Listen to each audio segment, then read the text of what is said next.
Hello दोस्तों, मैं आपकी दोस्त मंजू यादव अपने यूट्यूब चैनल पे आपका स्वागत करती हूँ। आज हम वैदिक संस्कृति के बारे में पढ़ने जा रहे हैं। पिछली 4 क्लासेज में हमने हड़प्पा संस्कृति को कंप्लीट कर लिया है। ये क्लासेज एस्टेट के लिए बहुत महत्वपूर्ण हैं।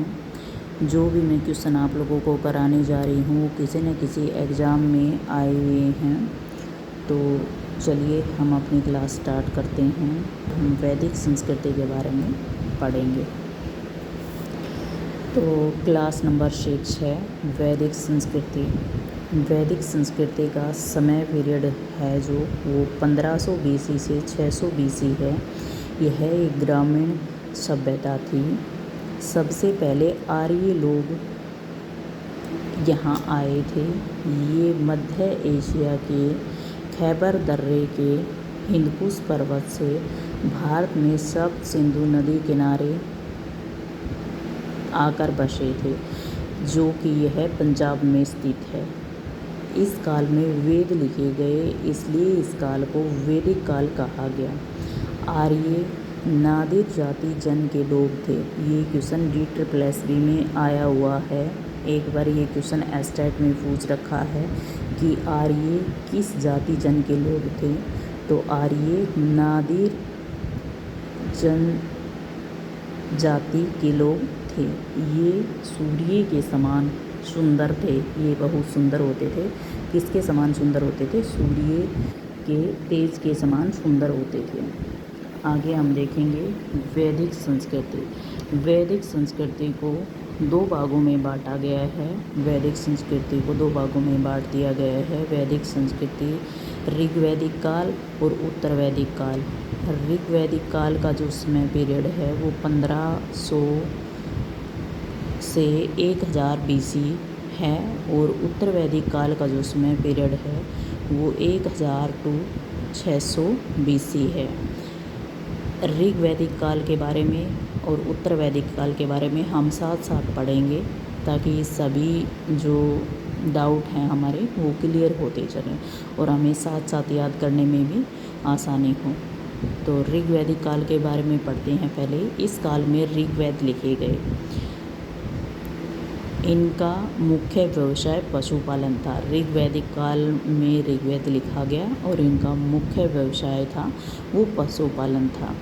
इनका मुख्य व्यवसाय उत्तर वैदिक काल के लोगों का मुख्य व्यवसाय कृषि था। ये लोग घुमंतु थे। ऋग्वैदिक काल के जो लोग थे वो घुमंतु थे। उत्तर वैदिक काल के जो लोग थे वो स्थिर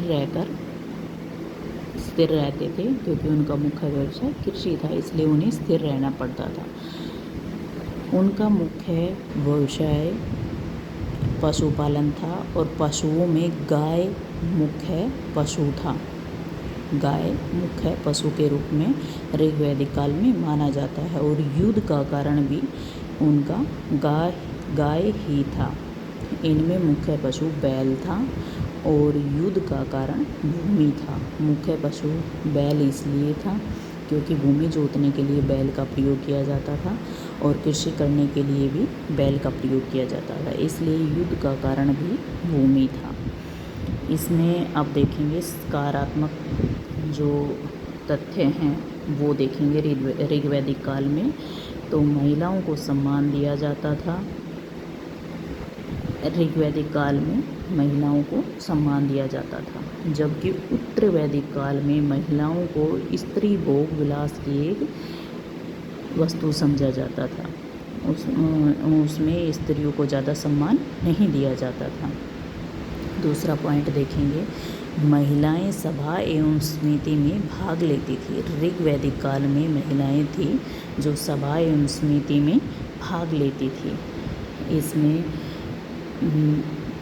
महिलाओं को घर से बाहर नहीं निकलने दिया जाता था। नकारात्मक पॉइंट है, उत्तर वैदिक काल में महिलाओं को घर से बाहर नहीं निकलने दिया जाता था।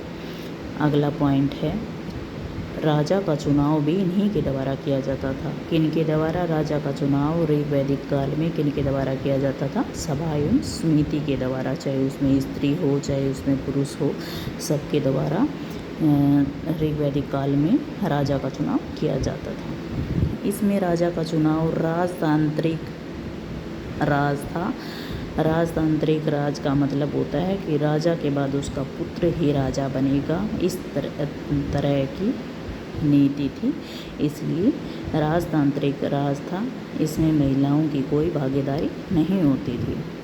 इसमें एक पत्नी विवाह प्रचलित था। ऋग्वैदिक काल में एक पत्नी विवाह प्रचलित था, जबकि उत्तर वैदिक काल में बहुपत्नी विवाह प्रचलित था। इसमें ऋग्वैदिक काल में गेरु वर्णी मृद भांड के बर्तन पाए जाते हैं, जबकि उत्तर वैदिक काल में धूलर चित्रित बर्तन पाए जाते थे। ठीक है, आगे हम पढ़ेंगे वेदों के बारे में। वेद का संकलन करता इसमें ऋग्वैदिक काल में एक नकारात्मक पॉइंट है, जो बुरी प्रथा है, वो है नियोग प्रथा।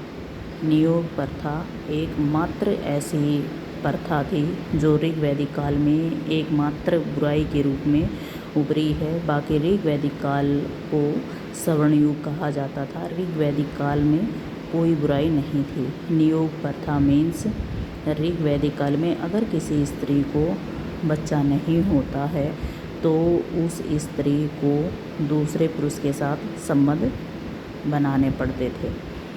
ये एक बुराई थी। आगे हम पढ़ेंगे वेद का संकलन करता। हमारे वेदों की कुल संख्या 4 थी। वेद का संकलन करता महर्षि वेदव्यास को माना जाता है। वेदों की संख्या 4 है, जिनका क्रम इस प्रकार है: ऋग्वेद, सामवेद, यजुर्वेद और अथर्ववेद। सबसे पुराना वेद जिसको माना जाता है वो है ऋग्वेद। वेदों में संयुक्त रूप से त्रि या वेद त्रि कहलाते कौन से वेद कहलाए, तो वो कहलाए ऋग्वेद, सामवेद और यजुर्वेद। ऋग्वेद में मंडलों की संख्या 10 मंडल थे। 1028 सूक्तों की संख्या थी। आगे हम पढ़ेंगे ऋग्वेद में कौन सा मंडल सोमदेव। ऋग्वेद में कौन सा मंडल सोम देवता को समर्पित है, तो वो है नवा मंडल। नवा मंडल ऋग्वेद में है, वो सोम देवता को समर्पित है। अगला क्वेश्चन है दास राज युद्ध का विवरण किस वेद से मिलता है, तो वो वेद है ऋग्वेद। और ऋग्वेद के कौन से मंडल से मिलता है, ये क्वेश्चन पूछ लिया जाए तो वो मंडल है 10वें मंडल से मिलता है। ऋग्वेद के 10वें मंडल से मिलता है। यह युद्ध किस नदी पर लड़ा गया, कौन सा युद्ध? दासराज का युद्ध किस नदी पर लड़ा गया, तो यह रावी नदी पर लड़ा गया। कई बार पेपर में रावी नदी को न देकर परुशनी नदी दे देते हैं। परुशनी नदी को ही रावी नदी कहते हैं, तो आप लोगों को बिल्कुल भी डाउट में नहीं जाना है और आप लोगों को परुशनी या रावी नदी का पता होना चाहिए कि एक ही नदी है। रावी नदी का नाम ही परुशनी नदी है। ऋग्वेद में 3 मंडल में गायत्री मंत्र का वर्णन मिलता है। ऋग्वेद के 3रे मंडल में गायत्री मंत्र का वर्णन मिलता है। ये विश्वामित्र ने लिखा था और श्वेतूर देवता को समर्पित है। यह विश्वामित्र ने लिखा था और श्वेतूर देवता को समर्पित है। सोम को औषधियों का देवता माना जाता है। जो सोम वेद है उसको औषधियों का देवता माना जाता है। ऋग्वेद में 250 श्लोक इंद्र देवता को और 200 अग्नि देवता को समर्पित हैं। ऋग्वेद के जो 250 श्लोक इंद्र देवता को समर्पित हैं और 200 अग्नि देवता को समर्पित हैं। 8वें मंडल में ऋचाएँ थी। ऋग्वेद के जो 8वां मंडल है उसमें ऋचाएँ हैं। ऋग्वेद की ऋचाओं को खिल कहते हैं। ये क्वेश्चन मोस्ट इम्पोर्टेंट है। ये 2-3 बार केवीएस में और DSSB में पूछा जा चुका है। ऋग्वेद की ऋचाओं को क्या कहा जाता था, तो ऋग्वेद की ऋचाओं को खिल, ऋग्वेद की जो ऋचाएँ थी वो खिल कहलाती थी। इस समय की प्रसिद्ध नदी सरस्वती नदी थी, जिसका बार बार वर्णन हमें मिलता है। यजुर्वेद, यजुर्वेद में यज्ञ, यजामती और के बारे में बताया गया है। यज्ञ और यजामती के बारे में बताया गया है। इसमें 40 मंडल हैं और 200 ऋचाएँ थी। इसमें 40 मंडल और 200 ऋचाएँ थी। अथर्ववेद, अथर्ववेद को जादू टोना यज्ञ मंत्र के बारे में बताया जाता है। अथर्ववेद के बारे में सूर्य देव का वर्णन, अथर्ववेद में सूर्य देव का वर्णन एक विद्यार्थी के रूप में किया गया है। इस क्वेश्चन पे भी आप लोग स्टार लगा सकते हैं। मोस्ट इम्पोर्टेंट क्वेश्चन है ये। सूर्य देव का वर्णन एक विद्यार्थी के रूप में ये क्वेश्चन पूछा जा चुका है DSSB में, एक बार KVS में। सूर्य देव का वर्णन एक विद्यार्थी के रूप में किस वेद में मिलता है? तो ये है अथर्ववेद। आगे हम पढ़ेंगे वेद, उपवेद और वेदों के ब्राह्मण। वेद, पहला वेद है ऋग्वेद, इसका उपवेद है आयुर्वेद। यजुर्वेद, यजुर्वेद का उपवेद है धनुर्वेद। सामवेद, सामवेद का उपवेद है गंधर्ववेद।